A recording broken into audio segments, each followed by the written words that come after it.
राधे राधे बच्चों। आशा करता हूँ आप लोग ठीक होंगे। मैं भी ठीक हूँ।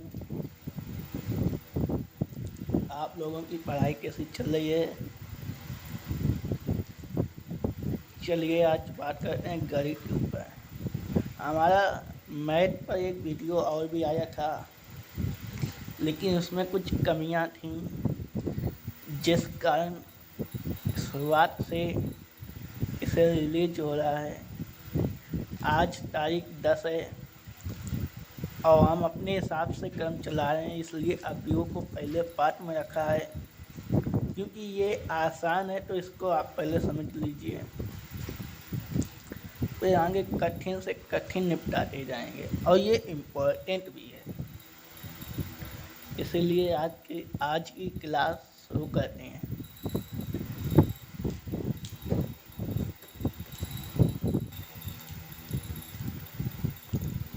ये पाठ का नाम है अवयव। पाठ क्रमांक 1.1 पहला पाठ के पहला पाठ है। mn संख्याओं का ऐसा समुच्चय जो m पंक्तियों तथा n स्तंभों वाली आयताकार सारणी के रूप में व्यवस्थित होता है। mn अवयव m गुणित n अवयव कहते हैं। इसको एक उदाहरण से समझते हैं। उदाहरण के रूप में मान लो हमने ले लिया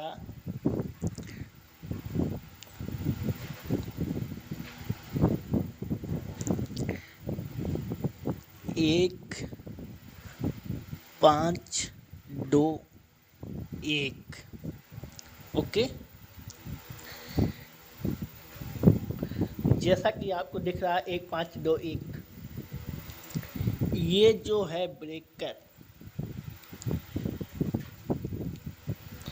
इसके जो अंदर रहेगा, ये जो कोष्टक है ना, कोष्टक के अंदर जो लिखा जाएगा उसे अवयव कहेंगे, और ये कोष्टक को ही अवयव कहा जाता है। ये जो कोष्टक है ना, इसे अवयव कहा जाएगा, और इसके जो अंदर ये अंक लिखे हैं ना, इसे अवयव कहा जाएगा। आशा करता हूँ आप लोग समझ गए होंगे।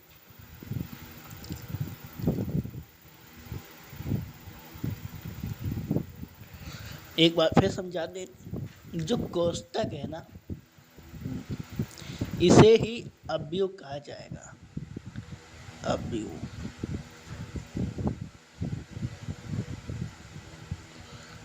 और इसे कहेंगे अवयव। ओके,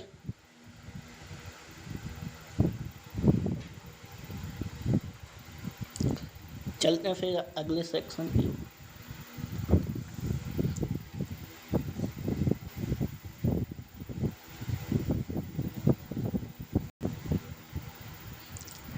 अवयव का क्रम अथवा कोटि। अब क्रम कह लो या कोटि कह लो, बात एक ही है।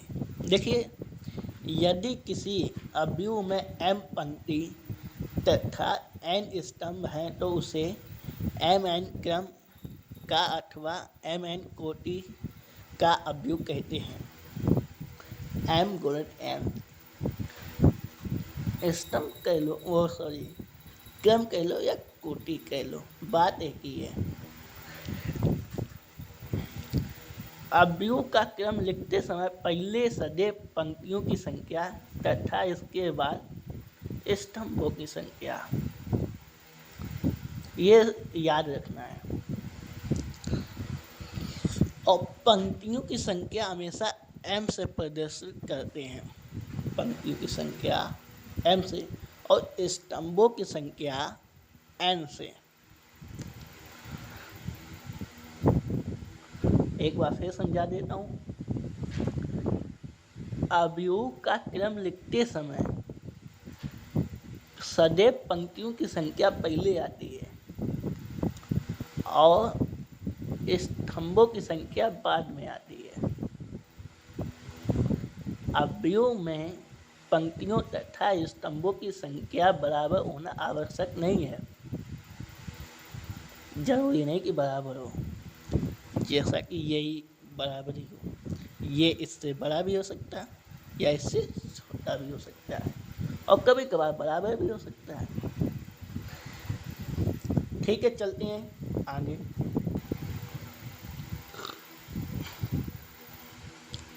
अवयवों के प्रकार। अवयव के क्या प्रकार हैं? अवयव को लिखते समय हमेशा बड़े अक्षरों से ही लिखा जाएगा, यानी कैपिटल लेटर से।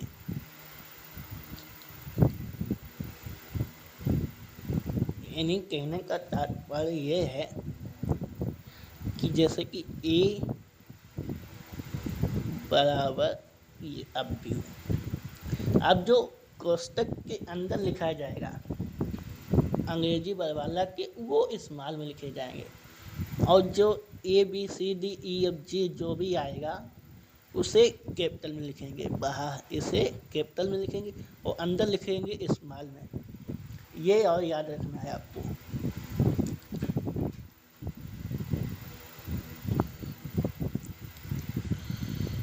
और एक बात और याद रखनी है कि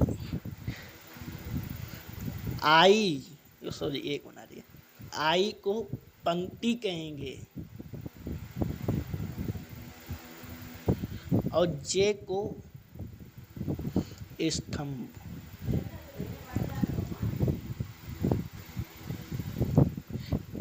कहाँ था? जे को स्तंभ कहेंगे, ठीक है ना। और इसे लिखने का क्रम हमेशा ऐसा रहेगा, ए बराबर कोष्टक AIJ कोष्टक बंद, हमेशा क्रम यही रहेगा। आई जो है वो पंक्ति है और जे जो है वो स्तंभ है, ठीक है ना। अब आई बराबर जो भी मान दिया गया है तो ऐसे ही रखना है। आशा करता हूँ समझ गए होंगे।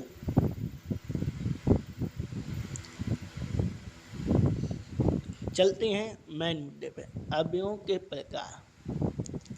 पहला है क्षैतिज अवयव, जिसमें पंक्तियों की संख्या स्तंभों की संख्या से कम होती है।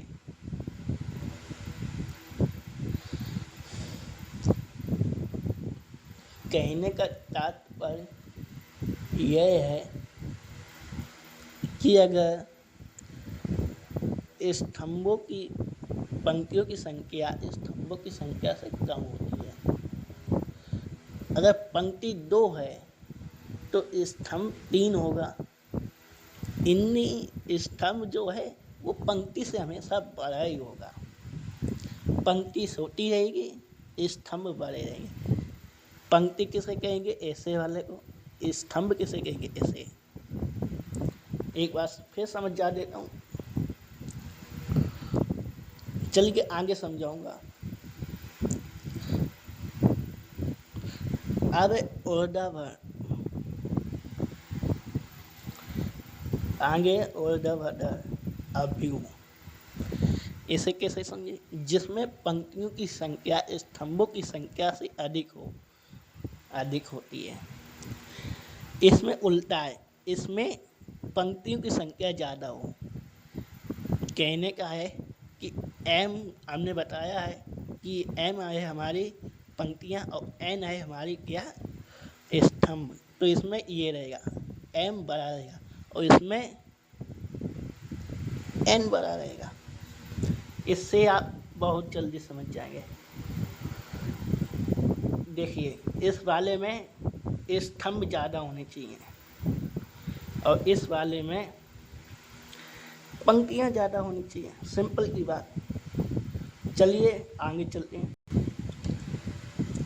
अब आता है वर्ग अवयव जिसमें पंक्तियों की संख्या स्तंभों की संख्या के बराबर होती है, यानी m बराबर n।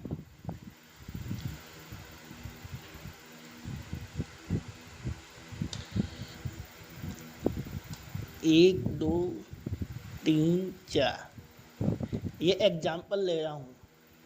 जो ये क्रम चल रहा है इसे कहेंगे क्षैतिज, यानी पंक्तियाँ। और जो ये क्रम चलेगा, जो ये क्रम चल रहा है उसे कहेंगे स्तंभ, और जो ये क्रम चल रहा है उसे कहेंगे पंक्तियाँ। समझ गए? तो यहाँ पे कह रहा है कि पंक्तियों की संख्या और स्तंभों की संख्या बराबर होनी चाहिए। देखिए, एक ये स्तंभ है और एक ये स्तंभ है, एक ये ये पंक्ति है, ये पंक्ति है, ये स्तंभ है, ये स्तंभ है। तो इसमें दोनों बराबर हैं, तो ये बन गया वर्ग। ओके,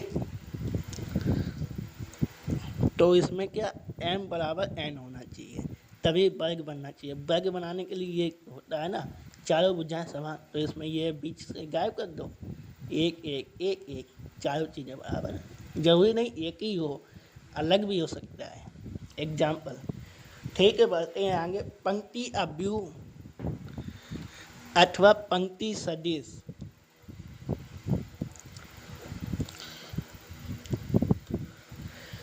जिसमें केवल एक पंक्ति होती है, जिसमें केवल एक पंक्ति होती है। अब देखते हैं ऐसी कौन सी पंक्ति है। मान लीजिए ए बराबर 1, 2, 3, 4, ये इसे क्या कहेंगे? पंक्ति तो कहेंगे। एक पंक्ति हो, स्तंभों से लेना देना नहीं है। स्तंभ बेशक 50 दिए हो, पंक्ति एक होनी चाहिए। कहने का अर्थात है m बराबर 1। ठीक है, चलते हैं फिर आगे। स्तंभ अवयव अथवा स्तंभ सदिश वही है कंडीशन जिसमें एक स्तंभ है, होता है। तो हमने क्या कहा था? तो ए बराबर 1, 2, 3, 4, 5, इसे तो आप जो क्रम चल रहा है नीचे को, ये तो आपको क्या स्तंभ है ना, जो ये क्रम चलेगा इधर के लिए, इसको आप कहेंगे पंक्ति। लेकिन ये सीधे है, खड़ा हुआ है ना, तो इसको कहेंगे स्तंभ। तो स्तंभ कितना है? 1। तो यहाँ पे क्या बनेगा? एक स्तंभ समव्यू अवयव। तो यहाँ n बराबर 1।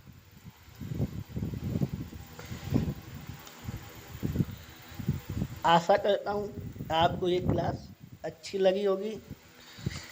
आज के लिए बस इतना ही, मिलते हैं अगली क्लास में। तब तक के लिए धन्यवाद। Good luck. राधे राधे।